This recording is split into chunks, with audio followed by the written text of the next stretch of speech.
ಕಲಬುರಗಿ ರೌಂಡಪ್ಗೆ ಸ್ವಾಗತ. ನಾನು ರಾಣಿಕೋಟೆ. ಬನ್ನಿ ಕ್ವಿಕ್ ಆಗಿ ನೋಡೋಣ ಕಲಬುರಗಿ ಜಿಲ್ಲೆಯಿಂದ ಪ್ರಮುಖ ಸುದ್ದಿಗಳನ್ನು. ಕೇಂದ್ರ ಗೃಹ ಸಚಿವ ಅಮಿತ್ ಶಾ ವಿರುದ್ಧ ಅಸಮಾಧಾನ ವ್ಯಕ್ತಪಡಿಸಿ ನಡೆದ ಕಲಬುರಗಿ ಬಂದ್ ಪ್ರಯುಕ್ತ ನಗರದ ನಗರೇಶ್ವರ ಶಾಲೆಯಿಂದ ಜಗತ್ ವೃತ್ತದವರೆಗೆ ದಲಿತ ಸಂಘರ್ಷ ಸಮಿತಿ ಸೇರಿದಂತೆ ವಿವಿಧ ಸಂಘಟನೆಗಳು ಬೃಹತ್ ಪ್ರತಿಭಟನಾ ರ್ಯಾಲಿಯೊಂದಿಗೆ ಅಮಿತ್ ಶಾ ಪ್ರತಿಕೃತಿ ಶವಯಾತ್ರೆ ನಡೆಸಿದರು. Bharat Ratna doctor B R. ಅಂಬೇಡ್ಕರ್ ಅವರಿಗೆ ಅಪಹಾಸ್ಯ ಅಪಮಾನಿಸಿದ ಕೇಂದ್ರ ಗೃಹ ಸಚಿವ ಅಮಿತ್ ಶಾ ಅವರನ್ನು ಮಂತ್ರಿಮಂಡಲದಿಂದ ವಜಾಗೊಳಿಸುವಂತೆ ತಹಸೀಲ್ದಾರ್ ಮುಖಾಂತರ ರಾಷ್ಟ್ರಪತಿಯವರಿಗೆ ತಾಲೂಕು ದಲಿತ ಸೇನೆಯಿಂದ ಮನವಿ ಪತ್ರ ಸಲ್ಲಿಸಲಾಯಿತು.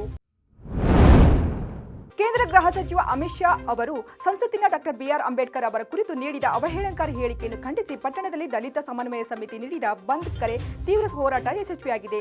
ಬೆಳಗಿನ ಜಾವ 10 ಗಂಟೆ ಸುಮಾರಿಗೆ ಆರಂಭಗೊಂಡ ಪ್ರತಿಭಟನೆ ಪಟ್ಟಣದ ದಶದಿಕ್ಕುಗಳಲ್ಲೂ ಕಾರ್ಯಕರ್ತರ ಗುಂಪಾಗಿ ಪ್ರತ್ಯೇಕ ರಸ್ತೆಗಳಲ್ಲಿ ವಾಹನ ಕಟ್ಟಿಗೆ ಕಲ್ಲುಗಳನ್ನಿಟ್ಟುಕೊಂಡು ಅಡ್ಡಗಟ್ಟಿ ಸಂಚಾರ ಬಂದ್ ಮಾಡಿ ಪ್ರಮುಖ ರಸ್ತೆಗಳಲ್ಲಿ ಟೈರಿಗೆ ಬೆಂಕಿ ಹಚ್ಚಿ ಮಧ್ಯಾಹ್ನ 4 ಗಂಟೆವರೆಗೆ ಪ್ರತಿಭಟಿಸಿ ಆಕ್ರೋಶ ಹೊರಹಾಕಿದರು.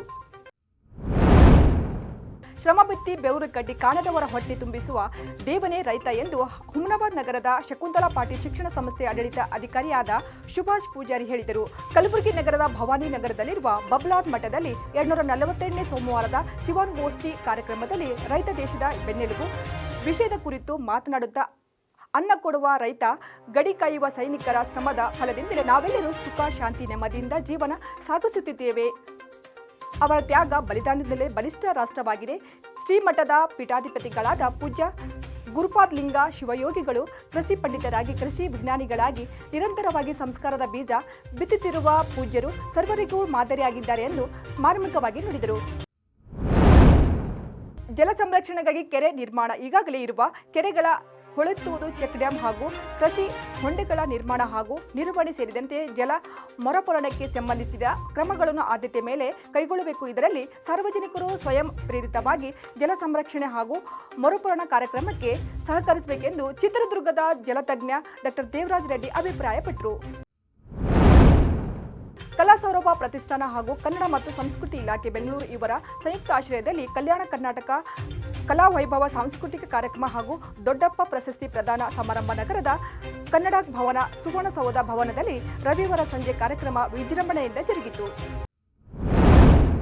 ಕನ್ನಡ ಸಾಹಿತ್ಯದಲ್ಲಿ ತನ್ನದೇ ಆದ ಪಾತ್ರವನ್ನು ಹೊಂದಿರುವ ಭಾವಗೀತೆಗಳನ್ನು ಹೆಚ್ಚು ರಸವತ್ತಾಗಿ ನಿಸರ್ಗದ ಹಿನ್ನೆಲೆಯಲ್ಲಿ ಭಾವಪೂರ್ಣವಾಗಿ ರಚಿಸುವ ಮೂಲಕ ರಾಷ್ಟ್ರಕವಿ ಡಾಕ್ಟರ್ ಜಿ.ಎಸ್. ಶಿವರುದ್ರಪ್ಪನವರು ಭಾವಗೀತೆ ಹೊಸ ಆಯಾಮವನ್ನು ನೀಡಿದ್ದಾರೆ ಎಂದು ಉಪನ್ಯಾಸಕ ಲೇಖಕ ಎಚ್.ಬಿ. ಪಾಟೀಲ್ ಹೇಳಿದರು.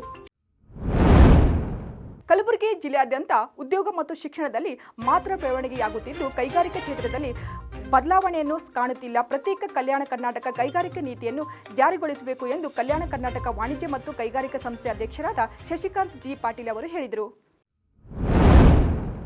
ಕಲಬುರಗಿ ನಗರದ ಬಂಜಾರ ಭವನದಲ್ಲಿ ಕಲ್ಯಾಣ ಕರ್ನಾಟಕ ರೈತಪರ ಸಂಘ, ಕಲಬುರಗಿ ಬಂಜಾರ ಸೇವಾ ಸಂಘ ಮತ್ತು ಕರ್ನಾಟಕ ಪ್ರದೇಶ ಬಂಜಾರ ಸಂಘ ಇವರ ಸಂಯುಕ್ತಾಶ್ರಯದಲ್ಲಿ ವಿಶ್ವ ರೈತ ದಿನಾಚರಣೆ ನಿಮಿತ್ತ ವಿವಿಧ ರೈತರಿಗೆ ಸನ್ಮಾನಿಸಲಾಯಿತು.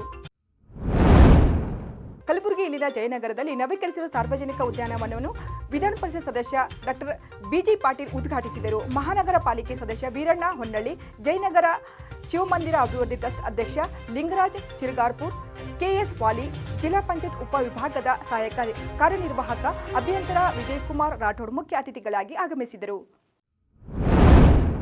ಇವಾಗಿದ್ದು ಕಲಬುರಗಿ ಜಿಲ್ಲೆಯಿಂದ ಪ್ರಮುಖ ಸುದ್ದಿಗಳು. ಮತ್ತೆ ನಾಳೆ ಭೇಟಿಯಾಗೋಣ ಕಲಬುರಗಿ ರೌಂಡಪ್ನಲ್ಲಿ. ನಮಸ್ಕಾರ.